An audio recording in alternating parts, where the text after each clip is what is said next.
Two big stars to discuss on today's show, Jared Goff and Brett Whitefield.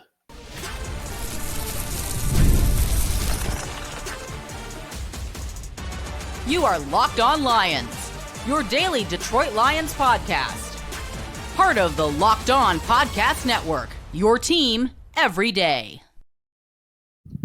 What's good, everybody? Matt Derry with you on a Thursday edition of Locked On Lions right here on the Locked On Podcast Network, your team every day. Today is Thursday, March 20th. Happy March Madness, everybody. Into Friday, March 21st. Thanks for making us your first listen and checking us out wherever you get your podcasts. Locked On Lions today is brought to you by our friends at Gametime. Download the Gametime app, create an account, use the code LOCKEDONNFL for $20 off your first purchase. Gametime is great. Brett Whitefield from fantasypoints.com. Look, you like PFF? We love PFF, but Brett, locally here in Detroit, is the analytics guru. He's the numbers guy, fantasypoints.com. Brett is the COO, is going to join us momentarily. I want to talk free agency. I want to talk James Pearce. We talked about him the other day. Would he be a fit for the Lions in the draft? Brett knows all. We'll get to him momentarily here on the podcast. If you want to be our call of the day, you can be by going to www.speakpipe.com/Derry podcast page. And if it's good, and if it's a 1 minute long or less, and it's entertaining, we will play it on the program. So please do that as well for us here on Locked On Lions. Thank you to our everydayers that are out there too, that watch and listen to the program daily. Big news, folks. This came out yesterday. Jared Goff is a movie star. Jared Goff is a Netflix star. That's right. The popular show Quarterback, back for season 2 in July last year. If you watched the show, it was Mahomes, Kirk Cousins, and Marcus Mariota. This year, the Lions MVP finalist is one of 3 quarterbacks who will be featured on the Netflix show. Joe Burrow of the Bengals, Kirk Cousins again, this time with him being on the Falcons, of course. The year before it was Minnesota. And Jared Goff of the Lions gets some love and gets some national attention. I'm excited to see what this all is going to be about. I wasn't an avid watcher. I watched a few of them last year, but I really thought it was great. Cousins, to me, came off on the show to be like a great guy and everything else. But it's entertaining. And look, they're not just going to pick anybody. And I think the Mariota angle last year was more about backup and a bit of a vagabond and everything else. And he had made the rounds, had been on different teams. But Jared Goff has had a really good career. And I know there are some that believe that Jared Goff isn't good enough to take the Lions to the promised land and everything else. But, you know, to see the behind the scenes stuff that we're going to get in a couple of months, you know, getting married, they're expecting a child, he and his wife, Kristen, 15-2 record, got a new contract, 4 years, 212, and everything else. The letdown at the end with losing to the Commanders. I'm excited to see what all this is going to look like. And again, you know, Goff is our guy. And I think this is great exposure for the Lions. I think it's awesome for the organization to get a little love on this show. The Lions never got exposure, and their players never got featured in anything, ever. Barry Sanders didn't want the attention when he was a player. Now it seems like Barry's doing every commercial, you know, call Sam and this one and that. Barry's everywhere. Barry, he's cashing all the checks, right? Calvin Johnson was kind of quiet guy, didn't want a lot of attention. Matthew Stafford, his wife, Kelly, got more attention online and on shows than Matthew did. But I think it's cool that it's not just the Hard Knocks and the Dan Campbell angle and everything else. And obviously the Lions did that a couple of times. But I love that Jared Goff is going to be on the quarterback show on Netflix, and it's exciting and it's good exposure. And yeah, I mean, I think it's going to be cool. So I can't wait to check it out, and props to Goff for agreeing to do it and having cameras around, follow him everywhere and everything else. And I think he handled all of that pretty well, because none of us were really let on that he was going to be featured on the show, but yet we're going to see all of it coming up this summer. Now I'm sure they're working on edits and everything else, and getting that ready for the summer on Netflix. So Jared Goff going to be on quarterback. I think that's awesome. So I'm excited to see it. All right, Brett Whitefield coming up next from Fantasy Points will join us. We got to talk free agency. What did Brett think about the additions and subtractions? Also, the draft and everything else coming up with the Lions. We'll do that coming up next with Brett Whitefield on a Thursday edition of Locked On Lions.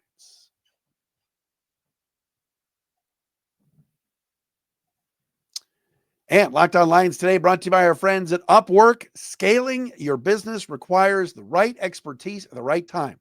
With Upwork, you can find specialized freelancers in marketing, development, design, and more, experts ready to help you take your business to the next level.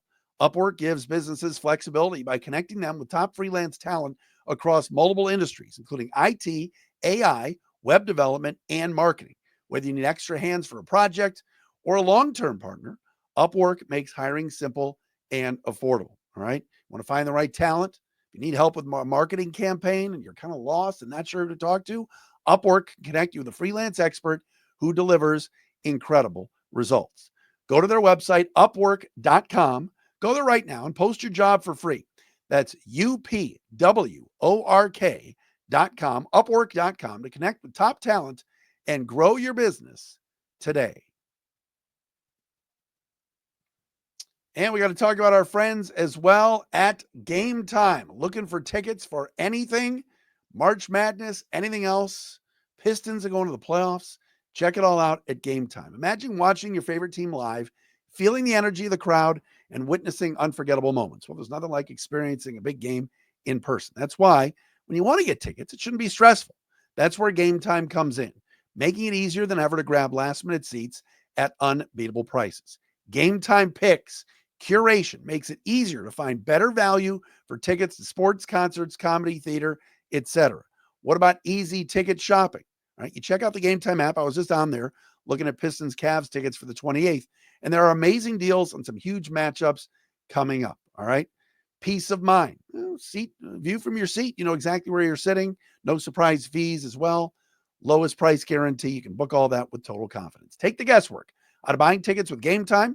Download the Gametime app, create an account, use the code LOCKEDONNFL for $20 off your first purchase. That's LOCKEDON NFL for $20 off. Download Gametime today. Last minute tickets, lowest price guaranteed.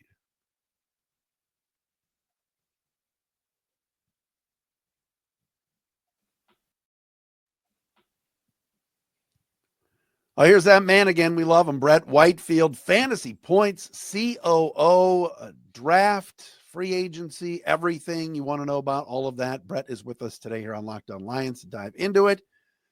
What's up, Mr. Whitefield? How are you, brother? I'm doing great. It's my favorite time of year. I'd spend all my time watching prospects and writing about prospects and talking about prospects with gentlemen like yourself. I love it. Every time JJ McCarthy comes up in the news, I'm like, oh, that's Brett Whitefield's guy. Now all of a sudden it's no Aaron Rodgers. We're committed to JJ in Minnesota. So how do you think he'll do, Brett? I mean, I think he's going to be great. I think they would have had a better season with him at the helm than Sam Darnold this year. Unfortunately, really? That didn't really work out. Yeah. Darnold won 14 games. That's pretty good. Exactly. And all the big ones that he lost, he was the problem. So yeah, the last two weren't good. that is for sure. All right, thoughts on the Lions. Let's get into that. Let's start with free agency, the haul that came in, the haul that left. Let's start with the ones they left. Who are you most disappointed in that is not back? And do you think this is the biggest loss, let's say? I don't know. I'm not really disappointed about anyone leaving. Really? No, okay. Obviously I loved Carlton. I think Carlton's a really good player, but I feel like they improved with DJ Reed slightly, but more importantly, availability, right? Reed's missed 6 games over the last 5 years. So if they didn't sign DJ Reed, I would have been real upset that Carlton Davis left, but hey man, I think we improved there. So I'm good to go on that. Iffy Melifonwu leaving for Miami, to him, it makes sense. He's going to get a chance to start there probably, on a prove-it 1-year deal. I don't have a problem with that. He hasn't been healthy, though, Matt. So it's like, man, I love the idea of Iffy, but what he actually gave the team, it came in spurts, and it just wasn't consistent. So, you have to move on from players like that sometimes. What about the Zeitler loss, and how do you see that 5? Do you see a scenario, and our good friend Jeff Risden's written about it. He really didn't like the second half that Glasgow had. Do you think Graham is still the left guard and Mahogany's at right guard, or do you think they'll be drafting somebody? No, I think Glasgow goes to right guard. That's where he was at in 2023, and he was awesome there. He never looked comfortable at left guard this season at any given point. Thought that was the weak link of their O-line the entire year. Christian Mahogany, when he filled in for him at left guard, he looked great doing it. Mahogany had starter level traits coming out of school. He was coming off the injury. He was the classic Brad Holmes special, right? Coming off of a major injury. We're gonna take advantage of the market inefficiency there. So yeah, I think right now I'm comfortable with Mahogany at left guard and Glasgow back at right guard. That doesn't mean I'm not opposed to them improving still. There's guys like Brandon Sheriff on the market if they want to do like another 1 year, $6 million kind of deal that they did with Zeitler a year ago. That would be great. If they want to go get a Tevin Jenkins as a young guy to compete with Glasgow and Mahogany, I would love that as well. Shaq Mason's available. The Texans moved on from him. So there are still players they could add to the mix to improve the O-line, but I would be fine with those 5 as the starters next year. I think the big conversation is now is like, what does the depth look like at all the spots? Brett Whitefield with us from Fantasy Points. The DJ Reed, signing, like you said, you really liked it. Take me through the size issue, him playing on the outside, because he plays bigger than what his height in the media guide says, right? Yeah, I wouldn't even call it a size issue. He is obviously shorter, 5'9", 5'10", but the foot speed, the quickness, the recovery ability he has, it kind of takes away that issue. So yeah, is he going to possibly lose some jump balls in the red zone here and there? Yeah, for sure. It's a couple plays a season though, Matt. I'm not sweating over that. I think ultimately his coverage is significantly tighter than Carlton Davis's was. Davis is a big physical guy, and if he comes up and presses you and gets hands on you, the coverage looks great. But when he loses bad, and you don't really see those reps in DJ's tape. His reps are much cleaner. The transition ability from back pedal to full on run, just really, really fun stuff. So I also think like he's a little bit better in zone than Carlton was too. So maybe they mix it up a little bit more than they did. I know the Jets were also a man-heavy team, but they did play a lot of cover 3, cover 4 shells. So I could see them maybe backing off, playing a little bit more zone than they have in the past couple of years with the new coordinator and maybe some pass rush issues. Do you kind of view this Reed signing as better than people think, just because he was kind of in the shadows of Sauce Gardner, and is he a true number one cornerback? I definitely think it's probably better than people think. You look across the industry, Matt, whether it's my website or PFF or CBS or Fox, he was a consensus top 5 available free agent, ranked ahead of Carlton Davis by almost every single website. I think maybe the disappointing thing for maybe Lions fans is that they wanted improvement elsewhere. Like they were cool with Carlton Davis coming back, and then it's like, all right, now let's go get someone to improve a different spot. So I think maybe it's hard to look at it like an upgrade, or even, it's like we're treading water, I think is the general consent or general feel around town. Some of the other additions, obviously kind of under the radar a little bit. This is kind of the Brad Holmes MO is 1 year deals, bringing guys back. Marcus Davenport is one, Roy Lopez on a 1 year deal. Anything else stand out to you that Brad did, at least in the first week and a half here? Roy, I think was a really nice signing.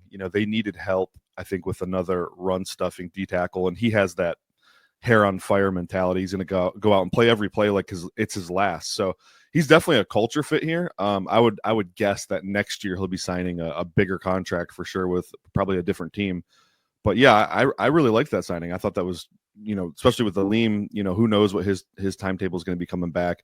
Roy has a little bit of untapped pass rush potential as well. I've watched all of his snaps at Arizona last year just because I'm kind of a nerd like that. And I felt like he had some untapped potential as a pass rusher, and that's kind of a developing skill set he has. So they might be able to unlock some of that as well. But as far as like shoring, and we saw it, right, Matt, down the stretch, that run defense started to crack a little bit, something that had been really good for like 20 games in a row, and then it was really starting to crack. And so I know injuries were a big issue, but getting depth on that D-line and just making sure that does not happen again will reduce the chances of a team play actioning them to death like Washington did. Where are you on Onwuzurike? PFF liked him a lot last year from what he did. He even admitted at his press conference when he re-signed that, hey, I got to get more sacks. I can get all the hurries and pressures in the world, but I got to get home. How did you rate him, and what'd you think of that contract? Yeah, so when we went through and charted him, I had him for so on reps where he's lined up inside the tackle. So as a defensive tackle, he had like an 18% pass rush win rate for me, or 19%, which was ranked top 10 in the NFL. The problem is because of injuries, he had to play on the edge like a lot. And those reps are not very pretty, not very gratifying to Levi Arunzarike. So in the right role, Matt, really like bringing him back. I think he's got a lot of juice as a pass rusher, as a 3 technique. That's just where they have to play him, though. They can't get cute and play him on the edge, and I know injuries, again, were a huge issue, but they have to find a different solution for that problem if it comes up again, and just keep him where he's strong. About a 1-year deal, another 1-year deal and at 5.5. And then you bring in Tim Patrick back at, another 1-year deal. It's, again, this is kind of what the Brad Holmes MO has been. And I know you're all for it, right? The Bears are making splashes, which is great. And some of these other teams, or bad teams, have to overspend. Look what the Patriots did. Yeah. But how do you like kind of the Brad plan? Yeah, I would encourage fans to just ride it, because it's good, man. This is what good teams do. Draft and develop. You get better through continuity and through development. That's how your team improves, through the draft. You use free agency as like a supplemental way to supplement the roster in minor ways, but you don't see the Buffalo Bills out there making splashes. You don't see the Kansas City Chiefs couldn't, they're in cap hell, but you don't see Baltimore Ravens out there doing crazy stuff. Like the good teams just don't do this. They have a plan, they draft and develop. And when one guy leaves for another team, you already have drafted the guy to replace him. And I think that's the mentality here. And they're gonna get better through the draft. They obviously had to get rid of Zadarius Smith for cap, purposes. They saved just over $6 million. Do you see a scenario that if he goes unsigned any longer, that he could come back for less? And did you like the fit? And how did you guys grade him out in the games he played for the Lions? Yeah, I thought he looked good in a Lions uniform. When they first made that decision to cut him, I was a little shocked. Like, whoa, because I was looking at it from a standpoint of, we never got to see him and Aiden play together, and I really liked the prospects of that defensive line with Zadarius on the roster. But I didn't realize at the time that those void year contract bonuses that kick in, that they were going to get saddled with that had they not made that decision. So I get it. They ended up saving $12 million over 4 years, $6 million this year. It made business sense to do it. Now, yeah, I would love to bring him back on a smaller deal. I'd also like kicking the tires on like a Von Miller. We saw the Joey Bosa contract in Buffalo, 1 year, $12.6 million. Vaughn was dynamite as a pass rusher for the Bills last year. In a limited role. They got him down to like 400 snaps, and it was mostly of the pass rush variety, and he was really good for them. I would love to see him in a Lions uniform in a kind of a similar role at a similar price tag as Bosa, maybe 1 year, 10 mil, 1 year, 12 mil, something like that. Where he's just a situational pass rusher. Josh Pascal is your big beefy run stuffing edge, and then you kind of swap him, and then hopefully they draft the guy here at 2028 as well. So that's the kind of content you get from Brett Whitefield. Big beefy. That is what he just said on this very program. More with Brett coming up next. Draft questions. We did this 2 days ago. The James Pearce question. Brett knows the answers. We will ask him next right here on Locked On Lions.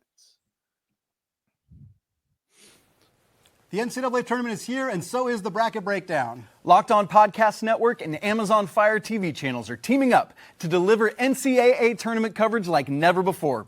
Watch studio shows featuring former players and Locked On's local experts as they guide you through every upset, buzzer beater, and bracket matchup. Stream it all for free on Amazon Fire TV channel. Search Bracket Breakdown to see it all for free. It's your team every day.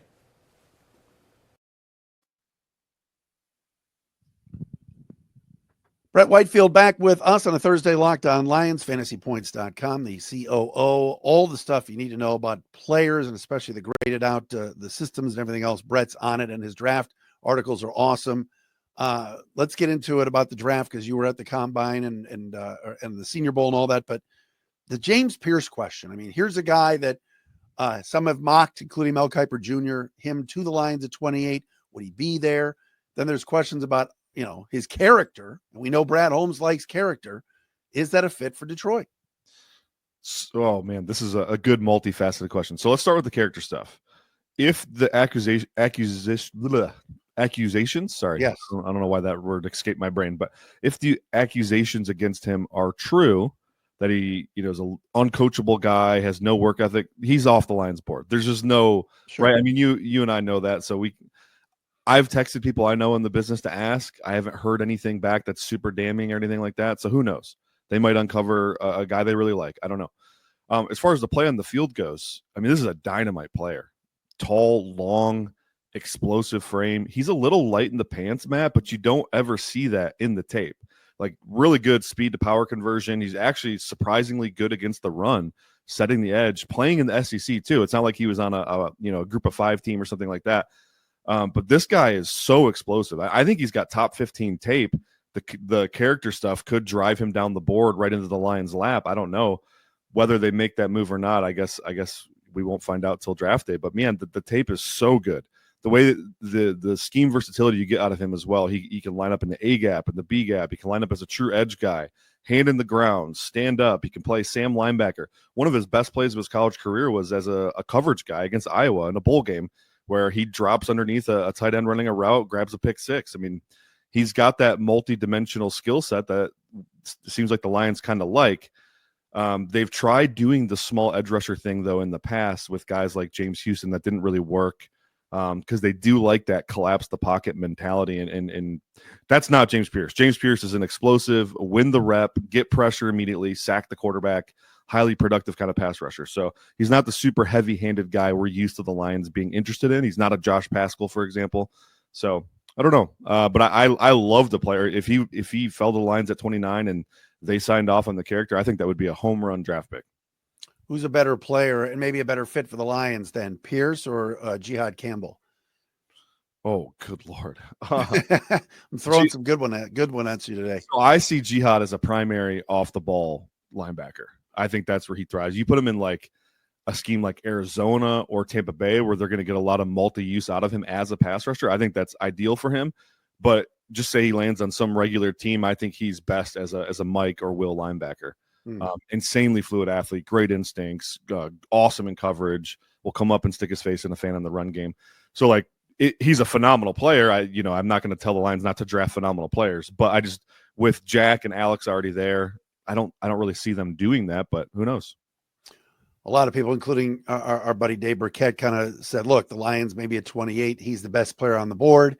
That's what the Lions do. Maybe he plays the Sam. Barnes becomes an edge rusher. I mean, there's a lot of different things that Kelvin can do with that defense, certainly, right? Kelvin Shepard, and maybe Campbell and Barnes and Anzalone, all those guys will find a way on the field somehow. Yeah, and we talked earlier, you draft and develop, and you have a plan for when guys move on. I think Alex is heading into his last year of his deal, right, Matt? So, I mean, yeah. Not saying they want to move on from him or anything, but you never know. They could draft a guy just in case. All right, so what about the offensive line? We talked about it before, and I like your theory about, hey, let's move Glasgow back to where he was. Let's put Mahogany on the left side. Had that very good performance at left guard against the Bears this year. But what about the depth on the interior offensive line? And are there some tackles that could move to guard that the Lions would snag at 28? Yeah, it's kind of a weird, like the way I see the board falling, I don't know that there's going to be that clear-cut O-lineman there. One guy that stands out that could be there is Donovan Jackson, Ohio State guard. Yeah. He's a phenomenal player. I mean, seems like an embarrassment of riches to draft him in the first round, and then he also gives you swing potential, right? Because he started 8 games at left tackle this year as well. So like he's, definitely not an NFL tackle full time, but he could do that part time in a pinch if Decker were to go down or something like that. So really like him. Another guy maybe that you'd feel good about is Ayante Ursley from Minnesota. Not really a first round player to me, but maybe if they were to trade back or something, I think he could play right guard for you and then give you some assurances at tackle that, if Decker, retires in a couple of years, you might already have the solution on the roster and Ursley. Other than that, I mean, what's the Gray Zabel is a guy people are throwing out. I'm not a big Gray Zabel guy. I think we've seen a lot of these FCS O-linemen come out and get drafted pretty high and do really well. His tape is significantly worse than all of them. I know he had a good, quote unquote, good Mobile performance. I'm out on him. And I guess Tyler Booker's the other name you'll probably ask me about. Alabama guard, is a really subpar athlete. And I think that's the big concern, especially for what the Lions do on offense. Like it's not just about moving people. You have to move yourself. They do a lot of outside zone. They do some power counter stuff too, where you got to be on the move and got to be quick footed. I don't know that he fits them super well. He'd be good on the duo stuff they do, but it might be if they are drafting just for strictly best player available, maybe he is the best player available at 28. I'm not sure, but I don't see him fitting their system. Lions do love Bama players. We know that. And they've moved up to get Bama players before. Interesting. But what about moving up? Can you see a scenario where we're sitting at 20, 21, 22, and Brad says, I got to go up and get a guy? There's 3 guys, I think, for me, that would be worth a trade up. And I'm usually anti-trade up, hashtag analytics.